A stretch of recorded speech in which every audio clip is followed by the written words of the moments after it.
안녕하세요. 건강 365 아나운서 최인경입니다. 골절의 위험은 늘 부담이고 걱정입니다. 특히 노인들은 계단은 물론 평지를 걷다가도 삐끗해서 넘어지는 일도 흔한데요. 골다공증으로 뼈가 약해진 경우에는 부상의 정도가 더 심해집니다. 뼈 조직이 엉성해지는 골다공증 환자들의 일상, 조심할 부분들이 많은데요. 오늘은 골다공증의 위험과 함께 회복을 위한 일상에서의 관리에 대해서 알아보겠습니다. 건강 365 오석준의 돌아오는 계절에는 듣고 시작하겠습니다. 나이 들수록 뼈 건강이 걱정이고 신경 쓰입니다. 살짝 넘어지는 사고로도 부상의 정도가 심해지기도 하고 몰랐던 골다공증 진단을 받기도 하는데요. 골다공증은 자체로는 증상이 없는 걸까요? 넘어지는 사고를 당하고서야 골다공증이 있음을 알게 됐다는 말을 하는 분들도 많습니다. 경희대 한방병원 황덕상 교수와 함께합니다. 교수님 안녕하세요. 네, 안녕하세요. 이 골다공증으로 보행에 장애를 겪는 분들도 많으시죠? 네, 실제로 이제 노인분들이 보행장애 많은 원인들이 주로 이제 골다공증이 메인으로 되는 거는 아니고요. 보통 이제 흔하게는 뇌졸중이나 또는 관절염이나 퇴행성 뇌질환이나 척추증 이런 것들이 있는데, 문제는 이제 골다공증 때문에 보행장애에 있다는 분들은 골다공증 자체보다는 골다공증으로 인한 골절이 문제가 되시는 분들이 많습니다. 네. 지금 말씀하신 것처럼 골다공증에는 자체 증상보다는 골절이 좀 심하게 오거나 그랬을 때 주로 이제 고관절이나 이런 부분들, 대퇴골두 이런 부분들이 많이 골절이 오기 때문에 그런 경우는 보행이 좀 어려운 분들도 많이 있습니다. 네. 이 골다공증이 뼈에 구멍이 생긴다는 거잖아요. 이유가 뭡니까? 그렇죠. 아무래도 우리가 뼈가 우리가 보기에는 그냥 어떻게 보면 딱딱한 그런 돌과 같은 그런 조직이라고 생각할 수도 있지만, 실제로 뼈도 우리 몸에서 활발하게 변화하는 살아있는 조직입니다. 네. 결국 이제 우리 몸에서 조골세포라고 해서 새로운 뼈를 계속 만들어주는 세포도 있고, 또 이제 파골세포라 그래서 또 이제 좀 뼈의 일부분을 부숴버리는 그런 세포들이 있는데, 이런 것들이 계속 만들기도 하고 또 이제 쓸모없는 노화된 것들은 부시기도 하면서 한 3에서 6개월 정도 주기로 해서 골 조직이 점점 새로운 것으로 바뀌어 나가는 것이 사실 우리의 정상적인 그런 뼈의 생리적인 건데, 만약에 이제 그런 것들이 어떠한 문제로 인해서 만드는 것보다 부서지는 것들이 더 활발하게 이루어질 때는 진짜 뼈 속이 이제 구멍이 생기고 그런 것처럼 물렁해지고 부서지기 쉬운 상태가 되는 그런 상태가 골다공증, 말 그대로 뼈에 구멍이 생겼다라고 하는 병명이 됩니다. 예. 그럼 나이 들수록 이렇게 자연스럽게 뼈가 약해지는 건 인정을 해야 하는 부분인가요? 그렇죠. 아무래도 우리가 골다공증을 보통 이제 판단을 할 때 우리 엑스레이를 찍거나 해서 T스코어라고 비교를 하는데, 그 T스코어가 20대의 나의 뼈나 상태에 비교해서 어떻게 보면 이제 비교해서 골다공증이 어느 정도 진행됐는지를 확인을 하게 됩니다. 네. 결국은 이제 20대가 가장 건강한 뼈의 그런 밀도가 되는 거고, 이제 점점점 줄어들어서 이제 뼈의 그런 조직 치밀도들은 점점 줄어들게 되는데, 보통 이제 50세 이상이 되면은 이제 골다공증은 한 22% 정도, 그리고 이제 골감소증이라 그래서 골다공증까지는 안 가고 조금 이제 그 전 단계라고 보시는 골감소증도 한 47.9%라는 그런 연구 결과가 있는데요. 결국 이제 또 골다공증으로 인한 골절의 발생률도 보면은 50세가 넘어가면 매년 4%씩 계속 증가한다고도 볼 수 있습니다. 결국은 우리가 50세 기준들, 보통 이제 일반적인 폐경기 여성들의 나이들 지나가면서는 골다공증이 좀 더 급속도로 심해지고, 그것으로 인한 여러 가지 문제들이 더 많이 생기는 것을 여러 가지 연구나 데이터나 이런 것들을 보면 확인할 수 있습니다. 네. 이 골절의 위험을 높이는 게 골다공증인데요. 골 소실로 인한 위험인 거지 않습니까? 네. 이 뼈가 약해지는 건 단시간에 진행이 된다기보다는 서서히 조금씩 약해지는 거겠죠. 그렇죠. 아무래도 우리가 골다공증을 비교할 때 조금 전에도 말씀드렸지만 T스코어라고 이런 것들을 비교하는 그런 수치 기준이 20대 뼈 나이를 가지고 그거에 비해서 얼마나 뼈의 그런 밀도들이 줄어들었냐 이렇게 보는 건데, 결국 우리 20대, 30대까지 가장 이제 골밀도가 최고가 되고, 그 후로부터 이제 한 10년 정도 유지가 되고 한 40이 넘어가시면서 점점 이제 골밀도가 좀 감소하기 시작을 합니다. 네. 그런데 이제 특히 이제 여성들의 같은 경우는 이제 폐경이 딱 되고 나면은 이 골밀도가 급격하게 감소하게 되면서 여러 가지 이런 골다공증이나 또는 그걸로 인한 뭐 통증 또는 뭐 골절 이런 여러 가지 문제들이 더 많이 나오고 그걸로 인해서 삶의 질들이 좀 더 나빠지는 것을 확인할 수 있습니다. 이 골다공증은 자체로는 증상이 없다고 들었습니다. 네, 맞습니다. 이제 골다공증이 아주 심해서 주로 발견하시는 분들이 내가 골다공증을 검사를 해야 되겠다가 아니라 대부분은 이제 갑자기 이제 뭐 어떤 사소한 그런 행동들 어떻게 보면 그냥 살짝 팔을 짚었는데도 손목뼈가 부러진다든지 아니면 이제 살짝 뭐 일어나다가 앉아 있는 바닥에 앉아 있다가 뭐 일어나려고 그러다가 잠깐 다시 주저앉았는데 뭐 허리 쪽에 있는 압박골절이 됐다든지 네. 이런 것처럼 일반적인 그런 상태보다는 언제 골절 같은 것 들이 부상이 와서 이렇게 자주 검사를 해보면은 골다공증이 이제 나타나는 경우들이 있어서 사실은 이제 골다공증이 있으면은 그 자체로는 뭐 약간의 뭐 근육통 정도 있을 수도 있고 없을 수도 있다 이런 것처럼 네. 거의 자체 증상은 없다고 봐야 됩니다. 그렇게 넘어진다거나 하는 사고를 당한 뒤에야 알게 되는 경우가 많다고 하는데요. 작은 접질림에도 큰 사고를 당할 수 있는 걸까요? 그렇죠. 이제 골다공증이 심한 분들은 이제 저희 뭐 주변에서도 보면은 오셨던 환자분도 그냥 길거리를 지나가다가 이제 뭐 뒤에 이제 가방 맨 사람하고 부딪혀가지고 살짝 뭐 땅을 이렇게 넘어질 것 같아서 네. 살짝 팔로 이제 땅을 디뎠는데 뭐 손목 관절이 이제 골절이 돼서 정말 이제 어떻게 보면은 별 사소한 행동인 것 같지만 그런 것 때문에 이제 골절이 되는 경우들이 있고 근데 이제 이런 것들이 또 문제가 되는 거는 이런 골절이 있은 다음부터 또 다른 부분에서 일상생활을 하면서도 또 다른 부분들이 자꾸 이제 골절이 이어져서 결국은 이제 굉장히 좀 삶의 질도 이제 나빠지는 그런 것들을 볼 수 있습니다. 네. 그렇기 때문에 어떻게 보면 이런 골다공증이 좀 있으시거나 하는 분들은 굉장히 평소에 이제 근력이나 또는 균형 감각 이런 것들을 좀 하면서 사소한 그런 그 사고들을 좀 조심을 하는 것이 중요합니다. 특히 남성보다 여성들에게 골다공증 위험이 높은 건 왜 그렇습니까? 네, 아무래도 이것은 이제 그런 기본적으로 뭐 이제 근육량의 차이일 수도 있지만 사실은 이제 특히 젊은 여성과 남성을 비교하는 것보다는 폐경기 이후 여성을 비교하면 확연히 좀 차이가 날 수도 있거든요. 여성 자체로 봐도 이제 폐경 이후 50대 보통 이후에 보면은 뭐 한 35% 정도의 뭐 골다공증이 좀 있다 뭐 이런 얘기도 있고요. 그리고 또 이제 보통 출산 횟수가 뭐 4회 이상인 여성에게는 또 골다공증 유별률이 또 한 60% 정도까지 올라갈 수 있다 그래서 보통 이제 뭐 한두 번 출산한 분 여성에 비해서 한 3배 정도 좀 높은 수치로 골다공증 위험성이 또 있을 수도 있고요.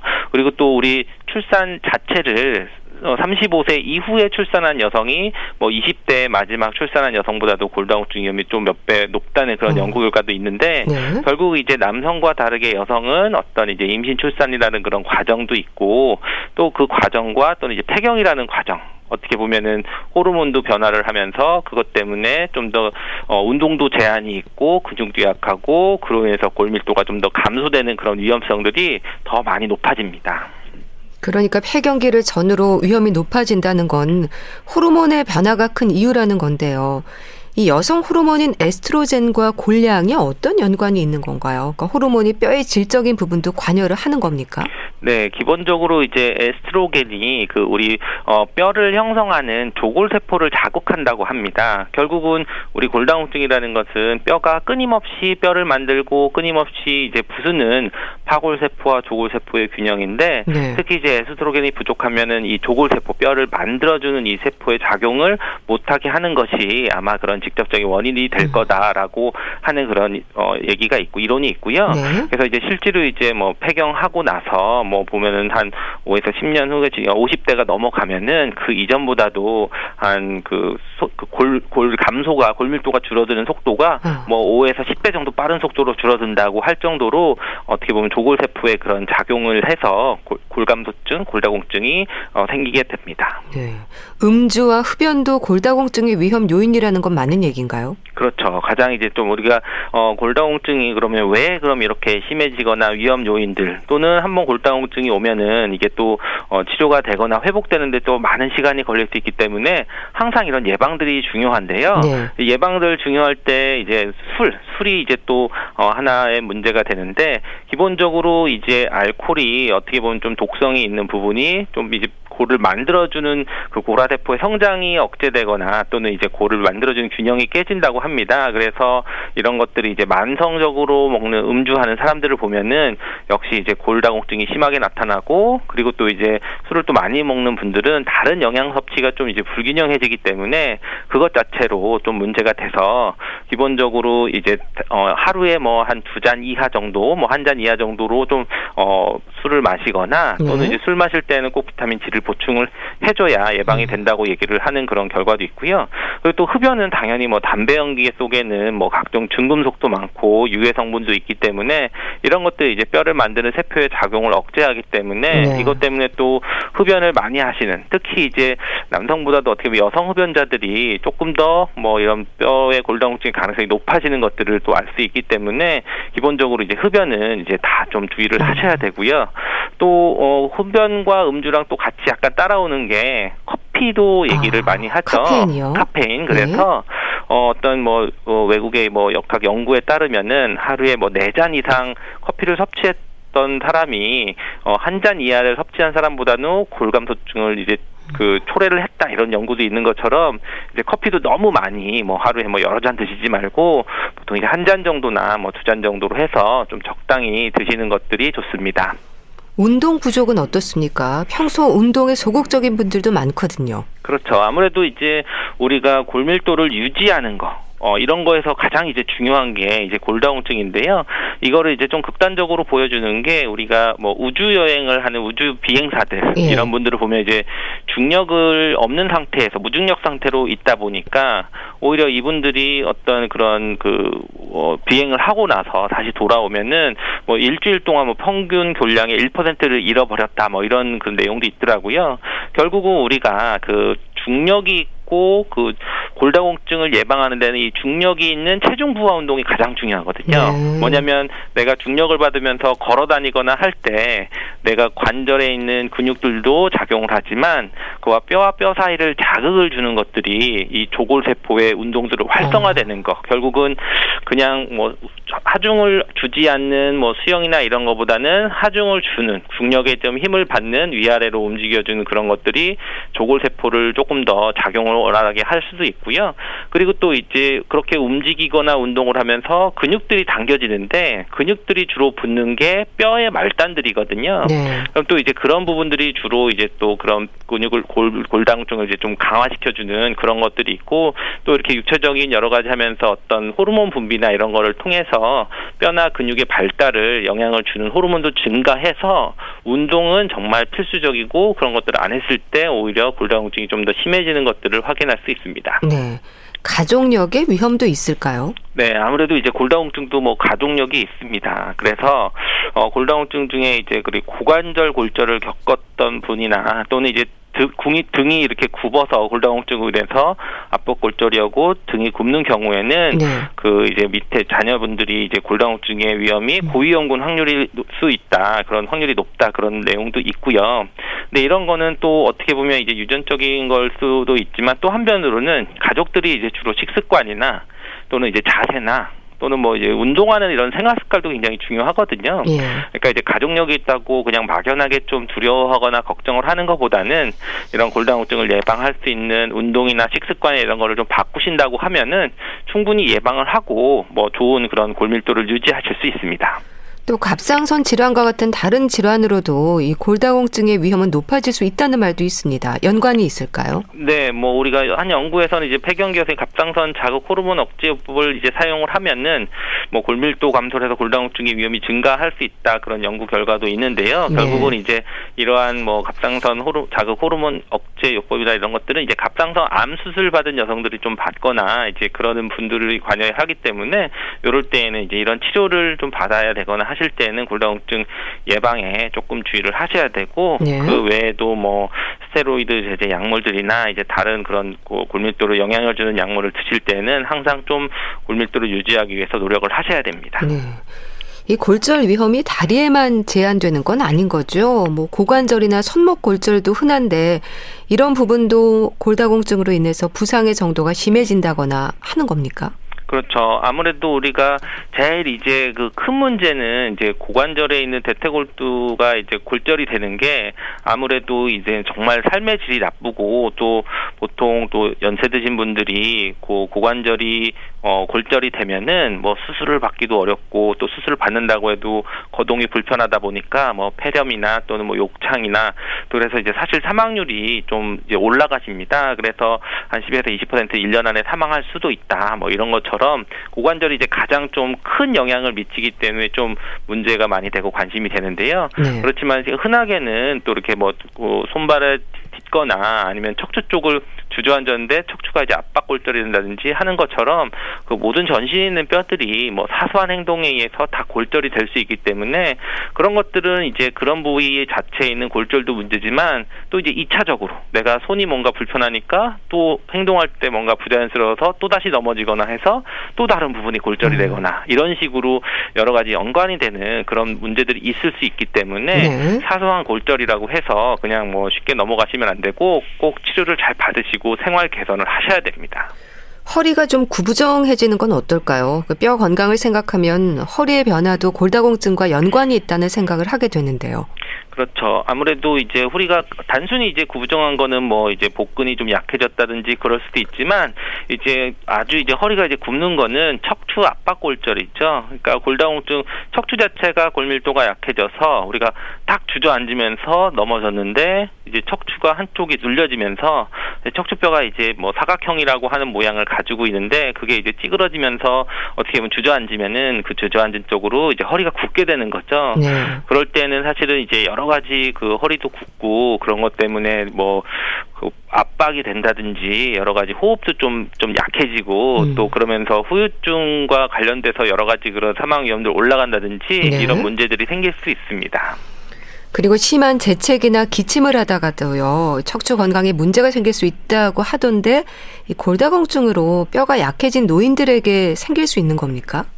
그렇죠. 우리가 뭐 기본적인 압박골절을 하게 되면 허리가 우리 사실 대들보처럼 든든히 받쳐줘야 우리가 뭐 기침을 하거나 호흡을 하거나 이런 것들이 좀 원활할 수 있는데 그런 것들이 이제 좀 압박골절 때문에 눌러지거나 하면은 여러 가지 척추도 휘고 그러면서 여러 가지 문제, 호흡기 문제들이 생길 수가 있습니다. 네.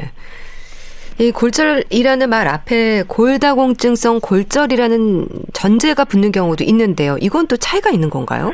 그냥 일반적인 골절은 어떻게 보면 이제 외상이나 이렇게 해서 딱 부러지는 거가 되는데 이제 골다공증성이라고 하는 그렇게 뭐 부서질 정도는 아닌데 이제 부서지는 경우들이 많이 있죠. 네. 그러다 보니까 이제 뭐 단순 이제 엑스레이 검사상을 해서 뭐 골절이라기보다는 기본적으로 골 밀도를 올릴 수 있는 추가적인 그런 치료를 하거나 약을 복용하시거나 하는 것들이 차이가 있습니다. 네. 이 골다공증으로 인한 골절에 있어서 또 척추나 고관절 골절의 위험이 더 크지 않을까 싶은데 어떻습니까?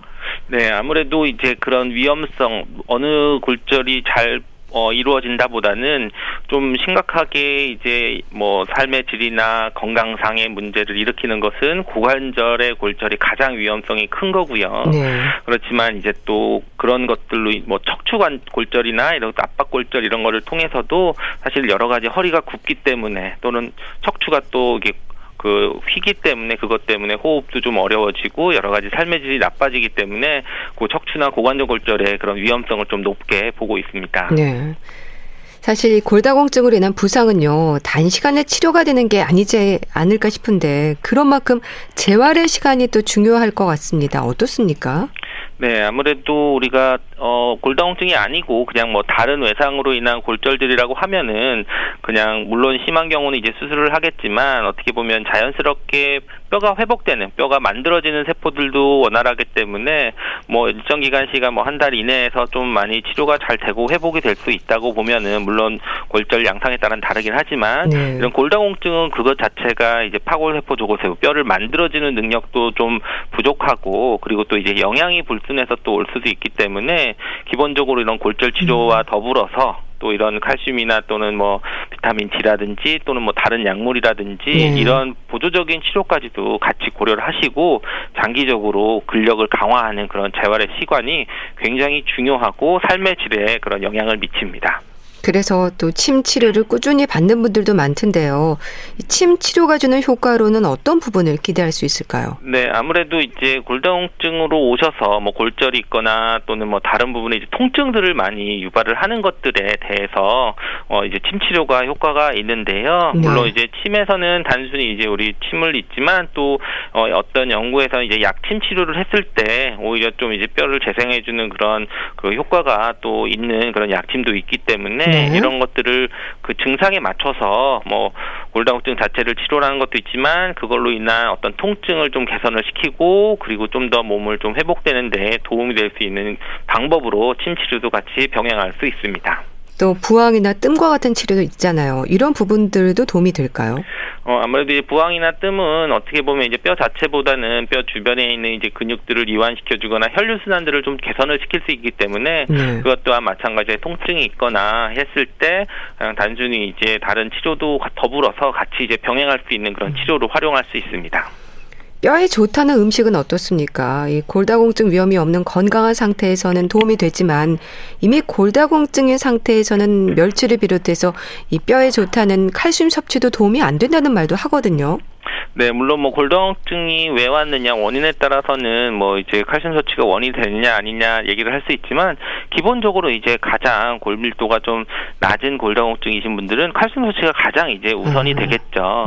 그렇지만 이제 칼슘을만 많이 먹는다고 했을 때 내가 그거를 잘 섭취하고 흡수할 수 있느냐 이런 문제들이 있기 때문에 비타민 D를 좀 보조제를 좀 같이 쓴다든지 또는 이제 햇볕을 좀 쬐면서 운동을 좀 많이 한다든지 그리고 또 이제 골다공증의 위험이 있는 뭐 카페인이나 음주, 흡연 이런 부분들을 좀 제한을 하면서 결국은 이제 중력 부하, 그 유산소 운동 좀 하중을 주면서 운동하는 것들을 같이 하셔야 되는데 결국은 단순히 골다공증이라는 것이 한 가지 뭐 음식이나 뭐 약이나 뭐 또는 영양제로 해결이 되는 게 아니라 전반적인 생활에 있어서 골다공증을 예방하는 쪽으로 노력을 해야 됩니다. 네.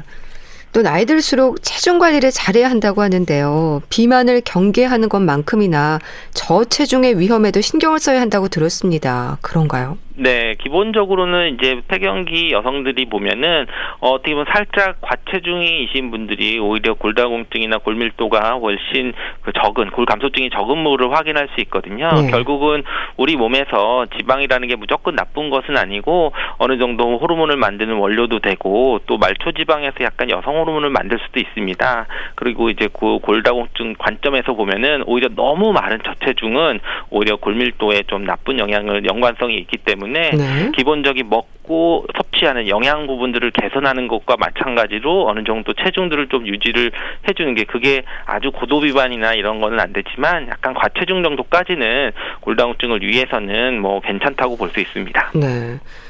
참 골다공증이 있는 분들은 일상이 무척 조심스러울 텐데요. 특히 조심하고 살펴야 하는 부분들이 있다면 어떤 게 있을까요? 네, 골다공증 자체는 있다고 해서 크게 뭐 통증이나 어떤 증상은 없을 수도 있는데 내가 넘어져서 골절이 있으면 그걸로 인해서 연쇄적으로 계속 나쁜 것들을 그 일이 생길 수가 있거든요. 몸의 상태도 나빠지고 그렇기 때문에 우리가 넘어지지 않는 바로 우리가 근력 운동도 하면서 또는 균형 감각 운동 그리고 또 순발력 있는 운동들은 꾸준히 하신다고 하면은 혹시라도 이제 골다공증을 치료를 하거나 관리하는 중간이라도 뭐 그것 자체가 문제가 안 될 수 있는 그런 방법이 될 수 있습니다. 네, 정기적인 검사도 좀 받아봐야겠죠. 그렇죠. 아무래도 이제 그런 영양 성분이나 뭐 또 내가 필요한 그런 골다공증 골밀도 확인하는 것은 꾸준히 그리고 필요한 경우는 꼭 전문의의 진료를 받고 약 처방을 받거나 뭐 주사 치료를 하는 경우도 꼭 필요할 수 있습니다. 네.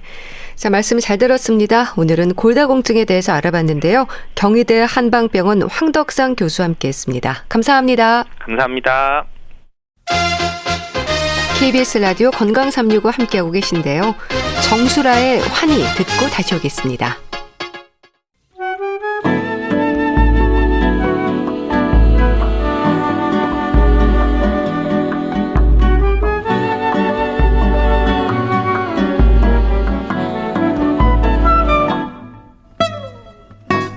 건강한 하루의 시작 KBS 라디오 건강 365 최윤경 아나운서의 진행입니다. 주말의 건강책 정보 보컬럼니스트 홍순철 씨와 함께합니다. 안녕하세요. 네, 안녕하세요. 오늘 소개해 주실 책은 제목이 좀 슬프네요. 가짜 행복 권하는 사회. 서글픈 지적들이 좀 담겨 있는 건가요? 예, 참 우리가 행복 열풍이라고 그러죠. 많은 사람들이 행복해지기 위해서 정말 많은 방법들을 사용을 하고 있습니다. 네. 이 책은요, 심리학이 어떻게 행복을 왜곡하는가라는 부제가 적혀 있습니다. 지나친 행복 추구가 오히려 행복을 앗아갈 수 있는 게 아닌가? 개인적으로 이런 생각을 하고 있던 참에 네. 저는 참 이 책을 만나서 반가웠는데요. 사회심리학자인 김태영 박사는 주류 심리학의 어떤 반에서 특유의 정교하고 날카로운 비판을 하고 있는 분이십니다. 네. 한국 사회를 향한 꾸준하고 거침없는 발언을 하고 있는 분인데 그래서 이분을 일컬어서 싸우는 심리학자, 전투적 사회심리학자 이렇게 불리고 있다고 그래요. 주류 심리학에 대한 실망과 회의로 학계를 떠났다가 한동안 사회운동에 몰두를 했다고 그럽니다. 그러다가 다시 심리학자의 길로 돌아와서 꾸준히 강연 활동과 이러한 책을 통해서 지금 전 세계에 불고 있는 이 심리학 열풍의 문제점들을 지적을 하고 있는 건데요. 네. 현대 자본주의 사회에서 유행하는 행복 열풍, 그리고 주류 심리학에서 말하는 개인 차원의 행복 추구, 이런 건 가짜 행복이다 라고 비판을 하고 있습니다. 그러면서 한국 사회에 이러한 개인 중심의 물질주의 행복론이 만연해 있다라고 진단하고 있는데요. 네. 나아가서 최근 몇 년 동안 대한민국 사람들이 참 행복해지기 위해 추구했던 것들이 있어요. 소확행, 하루하루 작은 행복을 추구한다라는가, 네. 마음 챙김이라던가, 욜로, 지금 당장 행복함을 추구하는 것, 이런 것들이 어찌 보면 가짜 행복론이다 라고 지적하고 있는 거죠. 개인이 혼자 잘 살기 위한, 개인을 위한 행복이 아니라 사회 공동체가 모두 행복할 수 있는 그러한 사회의 행복을 고민해야 된다라고 책을 통해 제안하고 있는데요. 네. 각자 도생의 삶에서 행복에 대한 기대치를 좀 낮추고 소소하더라도 쉽고 확실한 쾌락을 쫓고 있는 지금 이 한국 사회의 행복론은 현실의 문제를 그냥 외면하고 포기하자, 이런 말과도 같기 때문에 사실 이러한 행복 추구는 잘못되었다고 지적하고 있다라는 거죠. 네. 그래서 지금 한국 사회에서 반드시 필요한 행복론은 타인과의 연대, 공동체와 사회를 생각하는 것, 이것이야말로 진짜 행복론이다라고 책을 통해 강조하고 있습니다. 네. 사실 이 행복에 진짜와 가짜가 있다는 생각을 해야 한다는 것 자체가 좀 개의치 않은데요. 집착할수록 오히려 행복과는 좀 거리가 멀어진다는 의미일까요? 그렇습니다. 정확하게 그렇게 해석하면 되는데요. 이 가짜 행복 권하는 사회, 이 책은 여러모로 2018년에 출간됐던 가짜 자존감 권하는 사회 의 후속작이라고 이야기할 수 있습니다. 네. 마찬가지로 김태영 씨가 쓴 책인데요. 가짜 자존감 권하는 사회는 한국 사회에서 왜 자존감이 화두가 되었을까라고 묻고 있어요. 당시에 자존감 수업을 비롯해서 많은 사람들이 이 심리학 분야에서 참 화두가 됐던 게 자존감이었습니다. 자존감이요. 자존감이 높아야 된다. 자존감 높은 아이가 성적이 좋다. 참 자존감 이야기를 많이 했는데 대다수의 한국인들이 자존감 바닥의 상태로 살고 있는 게 현실인데 왜 우린 그렇게 자존감에 집착하고 있을까라고 당시에 책을 통해 물었던 거죠. 네. 우리의 아이들은 유년기부터 사교육에 시달리고 10대 청소년들은 입시를 인생 목표로 강요당하고 청년들은 취업에 성공하지 못하면 실패자로 낙인 찍히고 중장년들은 힘들게 가족을 부양했는데 은퇴 이후에 무능력자로 될까봐 두려워하고 있고 노인들은 안정된 노후를 보장받지 못하는 게 우리 사회의 현실이라는 겁니다. 이렇게 모두가 어찌 보면 자존감 바닥의 상태에 있는데 개인의 노력을 통해서 자존감을 높여라 라고 하는 주문은 어찌 보면 사회의 책임을 방치하는 주문일 수 있다라는 거죠. 자존감 부족이 문제라면 개인들에게 자존감을 올리기 위해서 노력을 해라 라고 하는 주문도 필요하지만 왜 한국에 살고 있는 사람들의 자존감이 바닥인지, 마음이 건강하지 않은지 그 이유가 네. 개인적인 이유가 아닌 사회적인 문제일 수도 있기 때문에 그 부분에 대해서도 우리 사회가 무언가를 바꾸려는 시도를 해야 된다라고 가짜 자존감 권하는 사회라는 책에서도 주장을 했던 겁니다. 참 마음 건강 요즘 특히 많은 관심을 갖게 되는데요. 그렇게 마음이 건강하지 않은 이유가 개인적인 이유보다 사회적인 이유 때문일 수도 있다. 이런 연구들도 많지 않나요? 최근 들어서 그러한 연구들이 많이 나오고 있습니다. 사실 뭐 부모와 자식 사이의 갈등이라든가 남성과 여성의 문제라든가 또 세대 간의 갈등이라든가 어찌 보면 대한민국 사회가 지금 여러 가지 이 갈등과 혐오 때문에 몸살을 앓고 있는 걸 확인할 수가 있거든요. 네. 뭐 온라인상에도 보면 혐오 댓글이라든가 이런 것들이 사람들을 얼마나 아프게 하는지 상처를 주고 있는지 확인할 수가 있어요. 그러니까 이러한 게 우리의 지금 현실이다라고 책은 지적하고 있는 거예요. 존중받아본 적이 없는 사람은 자신을 비롯해서 타인을 존중할 줄 모른다. 되게 뼈아픈 말이거든요. 그렇네요. 사실 사랑 받아본 사람이 누군가에게 사랑할 수 있습니다. 네. 마찬가지인데요. 행복을 경험한 사람이 누군가에게 행복을 전할 수 있다는 거죠. 그런데 지금 대한민국의 현실은 개인들에게 자존감을 높여라, 행복을 추구해라 강요하고 있진 않은지. 학생의 경우에는 성적, 여성에게는 외모, 직장인에게는 연봉이 마치 자존감이 된 그런 한국 사회에 대한 지적을 하고 있다는 거죠. 네. 또 명품에 대한 플렉스라고 요즘 얘기하잖아요. 참 많이들 이 명품들 좋아하시더라고요. 또 정말 좋은 차, 학력, 지위, 명예 이런 것들이 자기를 표현하기 위한 자존감의 도구로 간주되고 있지 않은지. 이 책은 지금 대한민국 사회의 가치 평가의 기준이 그리고 소위 말하는 주류 심리학이 우리에게 요구하고 있는 것이 무엇인지를 냉정하게 되돌아봐야 된다라고 이야기를 하고 있습니다. 저자가 자신이 내담자를 통해서 경험했던 내용을 책을 통해 소개를 하고 있는데요. 어린 시절에 깊은 상처를 갖고 있던 내담자가 있었다고 그래요. 네. 그리고 그분과의 상담을 통해서 겨우 자신을 사랑하고 그리고 존중하는 방법을 깨달았다고 그럽니다. 스스로 깨달은 거죠. 그런데 나 이제 그렇게 살아야지라고 생각하고 상담실에서 나왔는데 그를 맞이하는 건 여전히 그를 향한 혐오, 그를 향한 무시 이런 것들이라면 과연 진정한 치료가 가능한 것인가?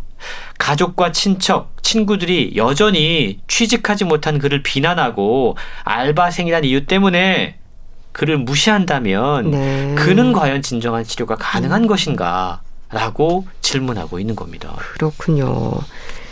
이 책에서 이야기하는 가짜 행복이라는 게 그렇다면 뭘 의미하는지도 궁금합니다. 어떤 부분들이 지적이 되나요? 저자가 사회심리학자라고 말씀을 드렸잖아요. 그래서 저자가 항상 어떠한 문제를 제기하는 시발점은 사회입니다. 사회요. 이 책은 가짜 행복과 진짜 행복을 구분하고 왜 우리가 지금 가짜 행복에 현혹당하고 있는지 그리고 가짜 행복을 주장하는 세력들이 있어요. 그리고 그들이 노리는 이득은 무엇인지 책을 통해 이야기하고 있는데 행복 산업이란 말이 있습니다. 이게 2000년대 이후에 행복 경제학, 행복 과학, 긍정 심리학 이런 말들이 유행을 하고 우리 주변 어디서든지 이걸 따라가고 이걸 실천해야 되는 것처럼 우리가 알고 있거든요. 그래서 행복을 과학적으로 측정할 수 있다. 지수를 산출하고 우리의 뇌가 어떨 때 행복감을 느끼는지를 측정을 하고 우리의 마음을 어떻게 긍정적이고 활기차게 만들 수 있는지를 설파합니다. 그런데 재미있는 게 긍정 심리학이 왜 생겨났는지 아세요? 글쎄요. 회사의 고용주들이 직원들을 더 잘 뭔가 좀 동기부여를 하기 위해서 더 뭔가 일을 열심히 하기 위해서 긍정 심리학을 연구하기 시작했다고 그래요. 바로 그러한 원리이거든요. 고용주들이 직원들의 사기를 북돋는 방법을 배우고 실업자들은 일에 대한 열정을 되찾는 법을 배우고 있다는 겁니다. 그래서 이러한 것이 어찌 보면 가짜 행복인지도 모른다라고 이야기를 하고 있는데요. 행복 경쟁 사회에서 행복은 경제가 됐고 과학이 됐습니다. 네. 그러면서 저자는 이러한 사회 분위기, 행복도 지금 경쟁하고 있는데 이러한 사회 분위기가 조장하는 행복이 과연 진짜 행복일 수 있을까? 의문을 갖게 되네요. 하고 묻는 거죠. 만약에 오늘날 추구하고 있는 이 행복이요.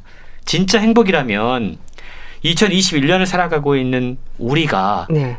50년 전을 살았던 우리 부모 세대보다 훨씬 더 행복해야 되잖아요. 그렇죠. 그런데 과연 그럴까? 라고 질문을 던져보게 되는 겁니다.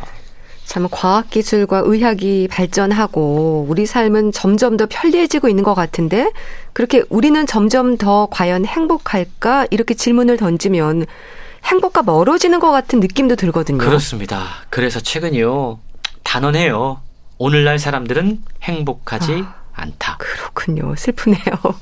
예. 그렇지만 행복 경쟁으로 인해서 사회로부터 행복해져야만 하고 불행한 티를 내지 말아야 한다는 압박을 또한 받고 있다. 네. 이게 더 슬퍼요, 저는. 아, 행복하지 않은 노동자는 일을 제대로 할 수 없기 때문에 자기 자본가 계급의 돈벌이에 지장을 초래하고 있고요. 예. 치열한 경쟁에 지친 자본가들도 행복에 관심을 갖습니다.